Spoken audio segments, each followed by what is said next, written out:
Bismillahirrahmanirrahim. Ingin saya kongsikan berkenaan tentang hasil kajian kebangsaan kesihatan dan morbiditi yang mendapati prevalence kencing manis di Malaysia adalah tertinggi di Asia Tenggara berpunca daripada pengambilan gula secara berlebihan dalam makanan. Maniskah hidup tanpa gula? Semuanya akan kita warnakan dalam Tanya Terus.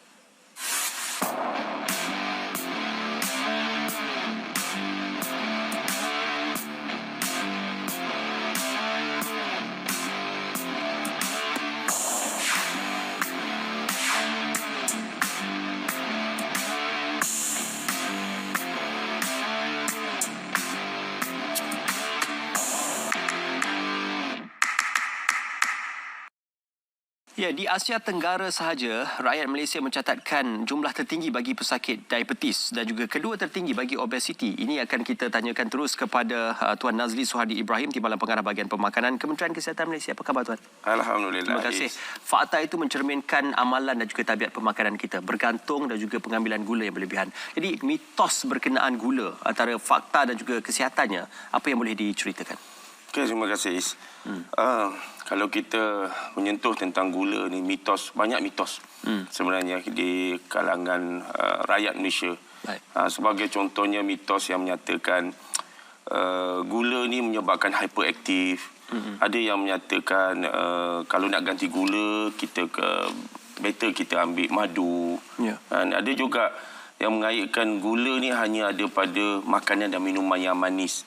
So, sebenarnya banyak mitos-mitos yang tentang gula ni. Tapi sebenarnya apa yang paling penting adalah kita kena tahu asas. Baik. Asas berkenaan dengan gula ni, kemudian barulah saya rasa kita akan boleh lebih faham dan juga boleh elak sekiranya berlaku. Jadi pada asasnya badan kita ni memang memerlukan gula. Kerana gula ni dia memberi tenaga. Tetapi bila kita sebut gula tu tidak bermaksud gula yang added sugar yang kita tambah dalam minuman kita. Gula ini adalah sebahagian dia adalah dari karbohidrat. Yang kita makan nasi, kita makan mi, semua itu sebenarnya adalah karbohidrat dan dia akan ditukar ke bentuk gula. Tapi yang paling berbahaya ataupun yang kita perlu elakkan adalah added sugar. Iaitu gula yang kita panggil gula putih. Yang kita campurkan dalam air, ini adalah memberi banyak harmful keburukan kepada kesihatan apabila diambil berlebihan. Bagaimana boleh dikatakan pengambilan gula yang berlebihan kalau ikut kepada servings per day? Gula sepatutnya apa yang kita advisekan atau dinasarkan dalam Malaysian Dietary Guideline kita untuk rakyat Malaysia ni, kalau WHO, World Health Organization, tak lebih daripada 10 sudu teh satu hari. 10 sudu teh itu berdasarkan pengambilan kalori 2000 kalori. Ataupun 200 kalori. Ada 10 sudu teh. Tetapi oleh kerana rakyat Malaysia ni, macam Is kata tadi, telah tersenarai negara yang tinggi obesiti. Antara yang tertinggi? Ya, yang kita paling tinggi di Asia Tenggara untuk obesiti. Dan diabetes kita juga adalah yang tertinggi. Jadi kita telah tidak lagi advise mengikut orang kata saranan 10 sudu teh.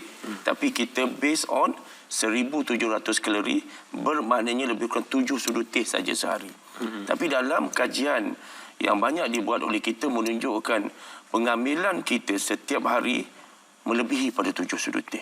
Contoh, daripada kajian yang kita buat yang terkini, NHMS menunjukkan dalam yang kita campur dalam minuman kita pun 3 sudu teh sehari.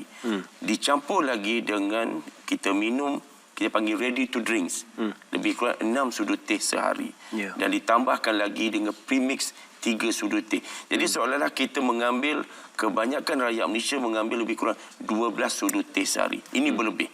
Jadi sebenarnya ini antara faktor. Dia bukannya hanya the only faktor, tetapi adalah faktor yang mengaitkan juga masalah obesiti dan terusnya diabetes. Sebenarnya kalau kita ambil gula berlebihan, dia tidak terus directly menyebabkan diabetes. Tetapi dia proses dia adalah ada beberapa proses dan menyebabkan diabetes itu adalah dia punya outcome dia. Lama-kelamaan. Sekiranya dia tidak dijaga. Kempen kurangkan gula dalam pemakanan seolah tidak berkesan, Tuan? Sebenarnya kalau kenyataan bahawa tidak berkesan, sebenarnya kempen gula ni bukan baru. Kementerian Kesihatan pada tahun 1997 pernah buat kempen makan untuk kesihatan pada that year. Kemudian pada tahun 2010 kita buat lagi satu program kita hanya satu sudu teh dah cukup pada waktu tersebut. Kemudian yang terbaru pada bermula ujung tahun lepas kita strengthenkan balik kempen tersebut. Tapi kita belajar daripada apa yang sebelumnya. Di mana pada kali ini kita membuat kempen secara berkolaborasi lebih besar. Dengan restoran, dengan pengendali makanan, dengan kementerian-kementerian seperti Kementerian Perdagangan Dalam Negeri, dan kita melibatkan banyak NGOs supaya kita dapat memerangi sama-sama. Kita nak cerita tentang sambutannya, semuanya seketika nanti. Kita sambung semula dalam Tanya Terus.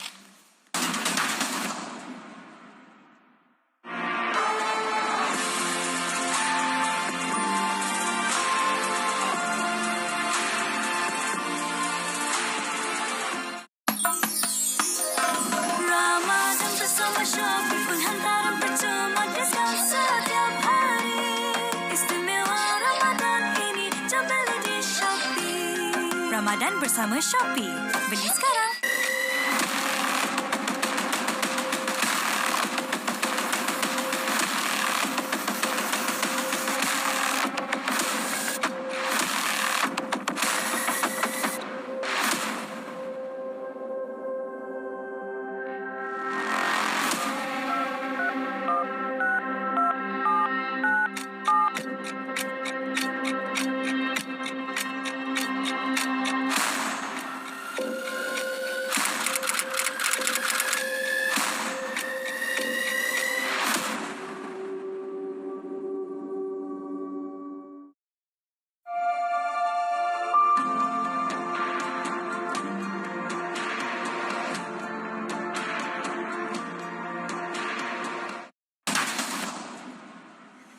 So, kembali dalam Tanya Terus. Tuan Nazli, bagaimana sambutan yang melibatkan kesemua agensi, peniaga dan juga pihak berkepentingan dalam kempen kurangkan gula dalam pemakanan ini?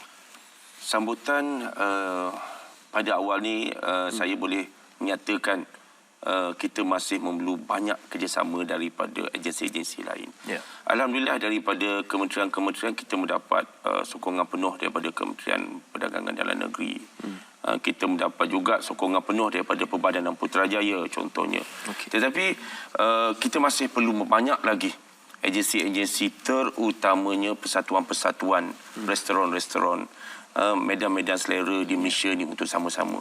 Kerana kalau kita tengok kajian menunjukkan lebih 60% rakyat Malaysia ni makan di luar.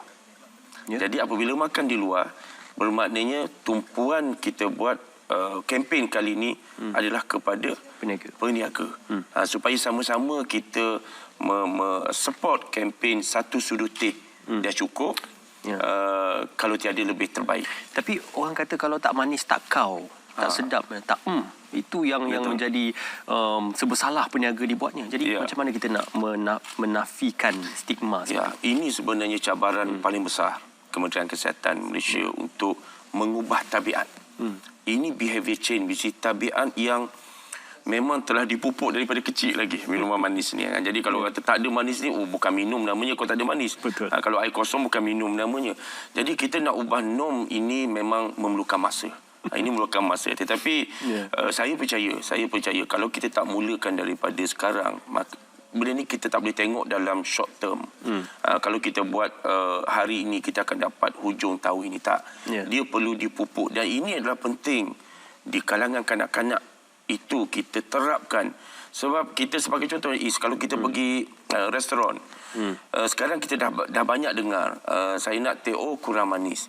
Tetapi kita cuba nak ubah dengan pengendali makanan ni supaya kalau order minum, kalau dia tak sebut kurang manis contohnya, kita hanya guna satu sudu teh. Tapi kalau dia nak manis, dia kena minta. Kita nak terbalikkan norm tu. Cuma kerisauannya, banyak makanan-makanan yang tular ataupun viral di media sosial.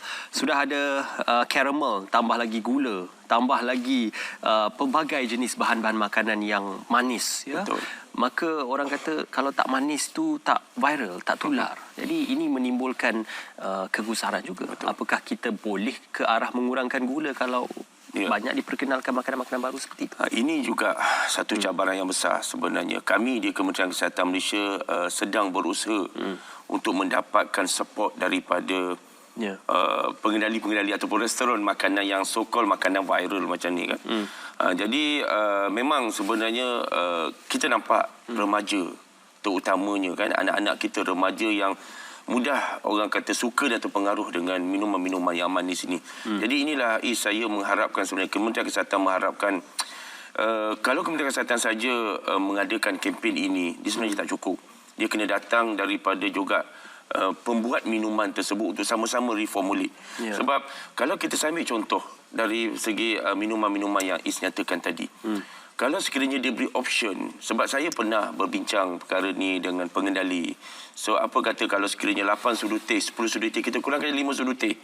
Tapi mereka menyatakan itu adalah resepi mereka. Kalau kurang dia tak jadi minuman seperti nak diviralkan. Tetapi ini yang kita kata kalau boleh kita beri option kepada customer kita. Maksud dia option adalah sekiranya mereka tak nak manis. Jadi kita boleh buat tak nak manis. Tetapi sekarang tak ada option. Kalau kita pergi beli, itu saja yang you have to, anda perlu minum.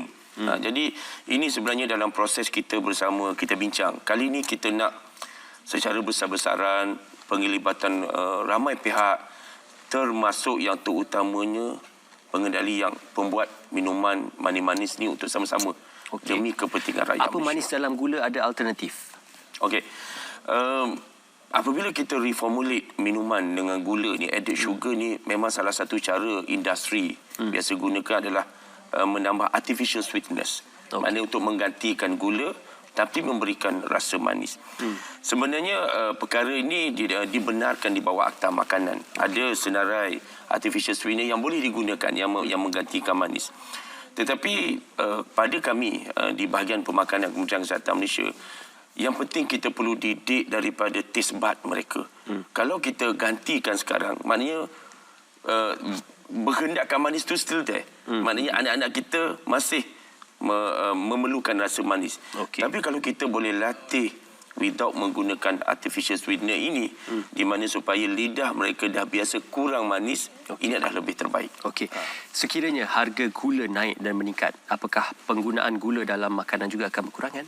Ini betul. Saya percaya dalam konteks untuk kita menangani masalah gula, pengambilan gula yang berlebihan rakyat Malaysia ni, dia bukan hanya berada di pihak kerajaan, di pihak Kementerian Kesihatan Malaysia. Saya ambil contoh, import gula Malaysia ni sebenarnya makin tinggi. Tahun 2014 1.7 juta tan kita import. Tapi tahun 2019 dah naik 2 juta tan. Itu data yang kita ada. Bermaknanya ada demand.